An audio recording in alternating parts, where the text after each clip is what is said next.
The most amazing Zohar explains that the curses in Deuteronomy 28 are actually blessings in disguise.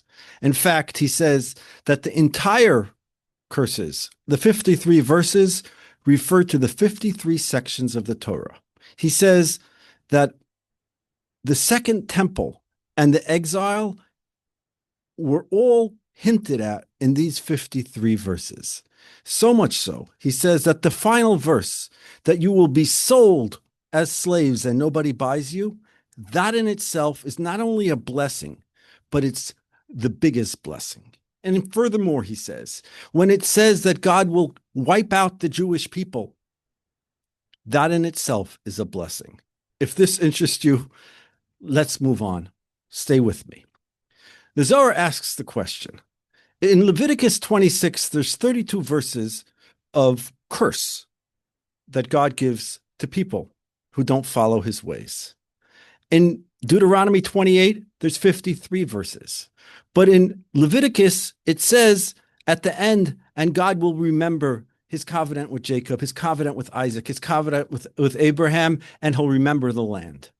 But the Zohar asks, how is it that in Deuteronomy there's 53 and not 32? And how is it that there is no consolation at the end? What is this? Is this the loving God that we have? And the story goes that Rebbe Eliezer Bar Ilu, he sent with a pigeon. He saw a pigeon and he found a pigeon, and Reb Shimon Bar Yochai, the holy Tana who 2 millennia lived, was hiding in a cave in Lud in Jerusalem, near the city of Lud, which is about an hour drive from Jerusalem. And he's in a cave.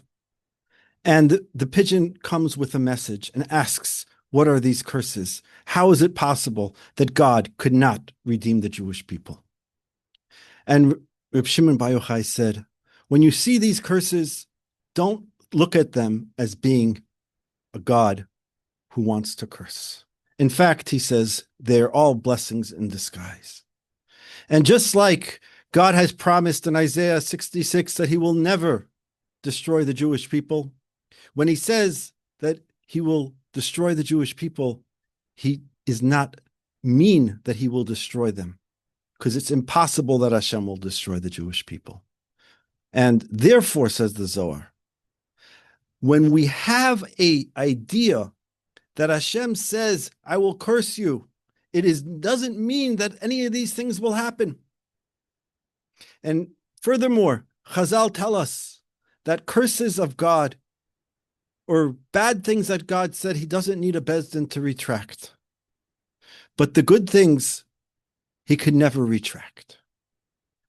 The Zohar continues. What does it mean that you will be sold into slaves and nobody will buy you?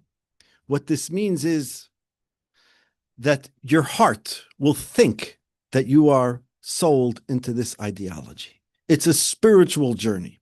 So what does that mean? But if your heart is sold, so how could it be that nobody buys you? Who are these people who are buying you? Therefore, says the Zohar, the people who are buying you is yourself. You believe in this, and therefore you don't realize that you're not a slave. And I'll explain. It says in Micha, in the Navi Micha, Perek Zayin, it says that something about Bnei Yisrael and their redemption, the redemption of the Jewish people, will be the same way it was, the same way when I took you out of Egypt. I showed you miracles. I split the sea. I drowned the enemy in their own sea. The same way will happen in the end of times.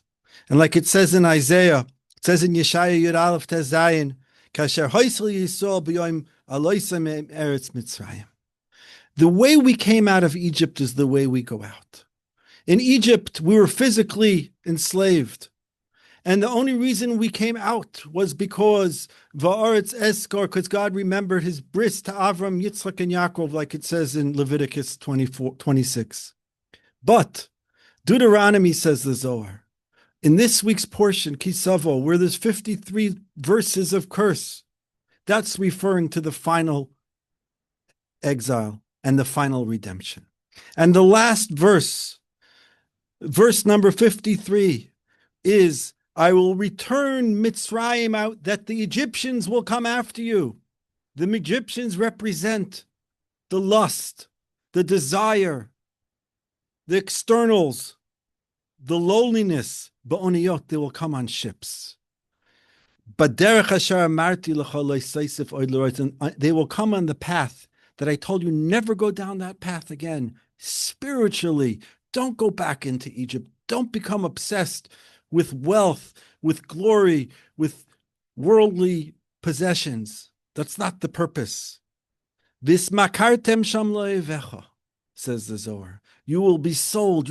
In Hebrew, the word addiction is lehitmakrut. The Zohar says, vismakartem. It doesn't say umachartem. It doesn't say you are sold. It says you are addicted. You became addicted to your enemies. The ideologies, the mentalities of secular life became what you were interested in. And here says the Zohar, the most beautiful thing. If you waited until now, it was worth to hear this. You will be addicted to your enemies, ve'ein koneh. In order to have an addiction, you need an obsession and you need an allergy. And what happens over here is ve'ein koneh. There is no person buying it. The Goyim themselves, and this is the final verse of the 53 verses. This is Keneged B'Zais HaBracha, because the 53 verses go against the 53 Parshios, even though Vayakal Pekudah is 2, we make it 1, and then there's 53 weeks of the year, 53 Kriyas HaTorah that we have. And the last one, Bezoso, this is the blessing. The blessing is, and here we need to go deep. Here we need to go very deep. In Egypt, we were completely stuck in the 49th level of physicality and of spiritual. Yes, there was a spiritual side of enslavement. But in the final end of days, the enslavement will be self-imposed, like the Zohar says. In our hearts, we will feel that we can't live without these secular values. Ve'ein koneh, that the secular world will not accept us. Jews are likened to oil. The oil was one of the Sheva Minim. That v'digoncho v'yitzarecho, that's one of the blessings we get. We get the oil. The oil always floats. We always separate. We always rise above. And yes, the way you pull out oil is you beat the olives, and the olives produce the oil. And the pure oil is the Bnei Yisrael that float up. So the end of times is that that they will come to us in boats. Boats represent the water. A person should drown in the water. The boat represents something that holds them up. But their boats will sink, will no longer hold back the water. And they will chase after the Jewish people. They will chase them out of their lands, and they'll say, go to Eretz Yisrael. Because in Eretz Yisrael, that's where you belong. You're not part of Esav. That's why we said, let's circumvent Esav. So this explains why, if you go to Shul and you hear the curses and you see the Baal Korah, the person reading the Torah, he's reading them quietly because he wants everything to be quiet. But you should know that every one of these curses is a blessing. Because the end result is that you will be addicted, you will be sold, you will sell your spirituality to secular ideology. Ve'ein koneh, and they won't buy it. There is no connection, because there's something inside of the Jewish person. There's some light inside his soul which can never be tainted. And now, this is when I said, let's go deep. This is what I'm saying.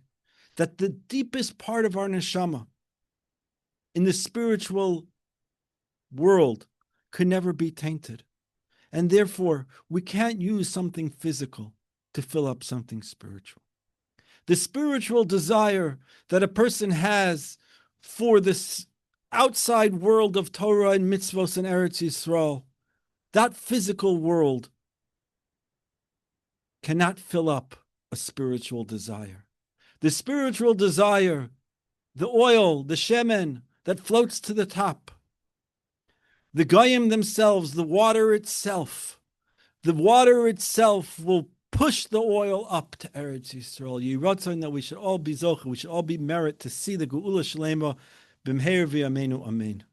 If you like, please like, share, and subscribe. Thank you.